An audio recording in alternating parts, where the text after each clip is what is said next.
xin chào các bạn. Hôm nay mình đem chiếc xe mình lợ mình két mấy cái bánh xe đó, chỗ discount Thai nè đó, mình check cái bánh xe bên tay phải nó mòn không chạy 6 tháng là mình phải check đó, 4 bánh mình coi có bánh nào mòn nhất đó. Xe mình giống như là đi khám tổng quát. Đây là hãng discount Thai đó. Discount Thai là cái chỗ mà chuyên về bánh xe, vỏ xe luôn. Đó. Mình cặn gì lợ đây là bơm bánh xe hay cái gì giá xe này kia miễn phí, chủ yếu là mình mua vỏ xe nó bảo hành cho mình đó. Đây bây giờ mình sẽ đi vào trong mình lấy information. Ok, hãy xem mình vào trong đó, vô xong rồi lấy ai cũng lấy information. Hi sir.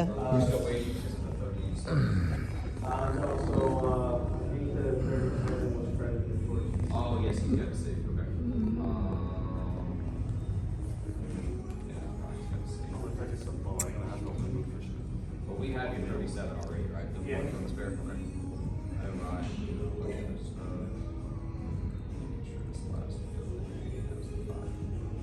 You get your axles yet, or is it still taking a while to build and all that? Still about 8 weeks out. Yeah. I was wishing I would have waited on the tires and they'll Tất cả các người mà vào đây để xe đây kiểm tra này kia vô lấy thông tin information xong rồi mình muốn nó check vỏ xe, thắng xe hay niền xe này kia miễn phí hết, cái gì cũng miễn phí hết, chỉ có mình mua vỏ mới, mua niền mới này kia là mình trả tiền thôi. Đây là chỗ này là bán vỏ với niền tất cả các niền xe, mâm xe đó, gọi là mâm xe đó, là mình tốn tiền, mình thay mới là mình tốn tiền thôi. Vỏ xe mâm xe mới là mình tốn tiền thôi.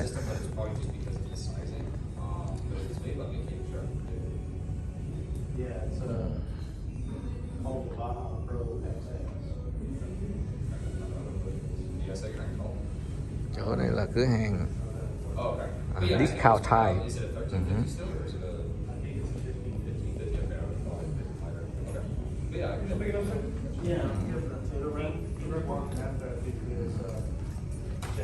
Mới vô là nó lấy thông tin tên tuổi này kia, xe đợi xe mình để nó lưu vô cái program đó, cái hệ thống của nó. Rồi mình muốn check bánh xe hay niền xe này kia là nó check cho mình, thắng xe này kia. Lấy thông tin xong rồi là bắt đầu mình ngồi đợi thôi, nó đem xe mình vô trong mé bên là nó check, nó kiểm tra, nó làm.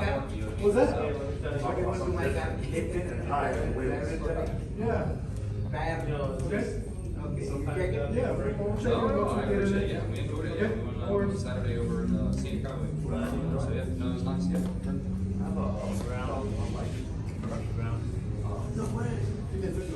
That's a good truck. It only comes with 295. Yep. But it takes 275. Đây những cái mâm bánh xe nè, đã ai mà muốn thay đổi mâm là vô đây mình order cái mâm mới đó, là đủ kiểu đủ dạng mâm hết đó, mâm bánh xe đó, xây nào cũng có, xây lớn xây nhỏ xây chung này kia. Mình lấy mâm zin theo xe mình cắt, xài mấy cái mâm kiểu này đó, mâm dạng sport có này kia. Nó bán mâm luôn, bán vỏ xe bán mâm luôn đó. Đây, những cái mâm bánh xe đủ dạng, xe chất, xe ven, xe thường, xe 4 bánh, 7 bánh, 4 chỗ hay 7 chỗ cũng có hết. Nói chung là đây là cái hãng về làm bánh xe.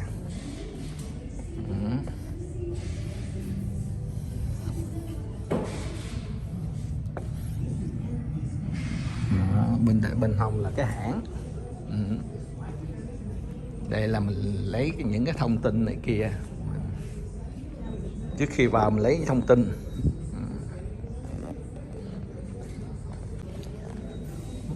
Excuse me, my car the about 5:30 done right? It'll be done. Okay, Yes. thank you man. Yes.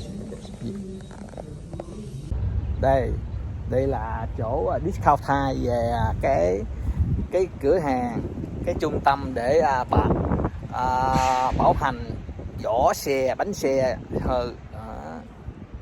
Đây là cái shop của discount Thai đó, chuyên về vỏ xe, bánh xe. Đây là ở ngoài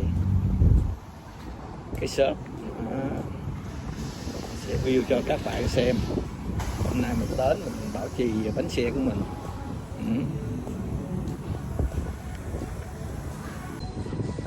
Đó, những người giá xe nè, đó đem lợ đây, giá xong rồi, cái đó bánh xe phụ á.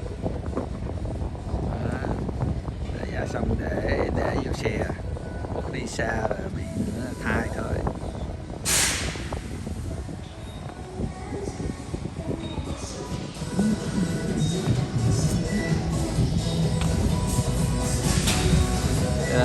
Bá xe đó.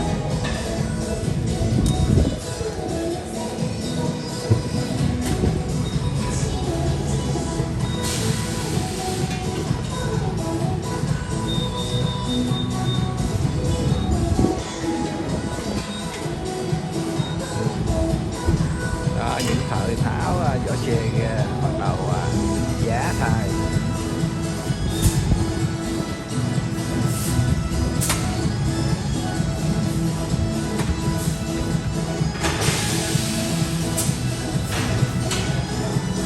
Xe mình thì xong này là đưa xe mình vào checking.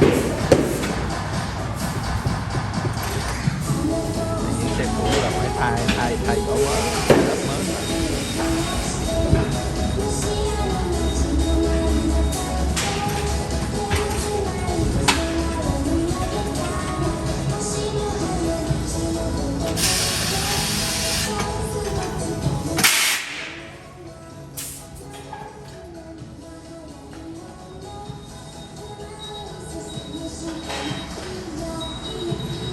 Ở Mỹ mình giá xe là không tốn tiền nha, chỉ có thay vỏ tốn tiền thôi. Giá xe là vô là nó check, không tốn tiền, không có tốn một đồng nào. Mình thì cán đinh hay gì là nó giá không, chỉ vỏ mình mòn là mình thay thôi. Ở đây là chuyên về thay vỏ, đây là giống như là cái kho thay vỏ, đủ thứ loại vỏ hết. Vỏ xe nha, discount Thai, cái này discount Thai.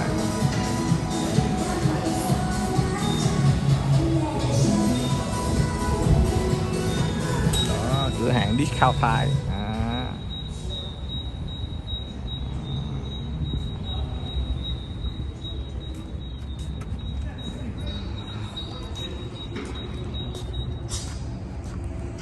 Đó, những nhân viên nè ra lấy xe xong rồi chạy vô.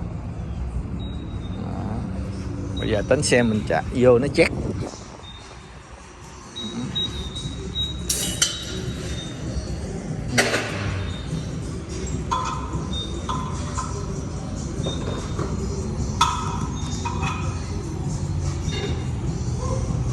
Đây, trước khi vào mình lấy thông tin information.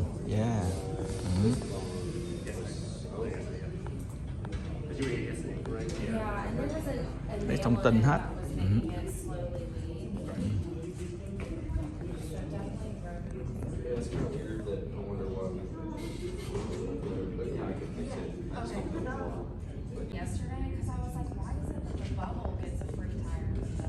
Right, yeah. One way or the other, yeah, but yeah, no, it's kind of weird, yeah. So let's do this. What I'm gonna do, I'll just return everything but what the original would have been essentially. Oh, yeah. That makes sense. But Yeah. maybe the full 157.99.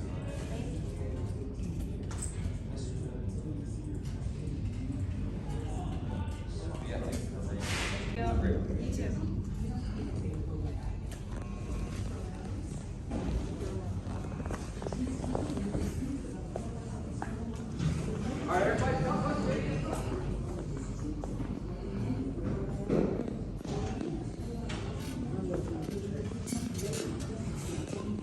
Ok, vừa xong đó, vừa xong chị em mình vừa xong nè, nó chét nó nói họ everything ok, không có sao hết.